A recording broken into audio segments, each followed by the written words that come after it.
Hello, in this video I want to show you how to add always a visible AI ChatGPT widget to Google Pixel tab.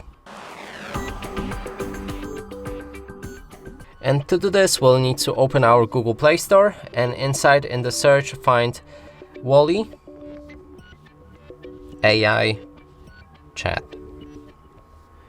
Search for it and here we have this app. Click on it. Then install it. When it's ready, you should be able to open this app and now we can see the introduction. So you can read through all of that if you like. I'm gonna skip it. Now we need to open the permissions and allow this widget to draw over other apps. Now we can go back and make sure to click on the start. Now this icon should appear. You can move it around the screen and if you click on it, it should pop open a chat. You can ask anything and let's just do some random things like that. It should come up with an answer and click anywhere on the screen to close it.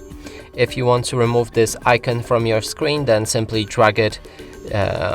There's no X button, so sadly only way to remove it is to uninstall the app, because this thing on the tablet, it doesn't work with the floating app close. Or actually it does, so just try it. And that's it for this video. Hope you like it. Please consider subscribing to our channel, leave a like and a comment below.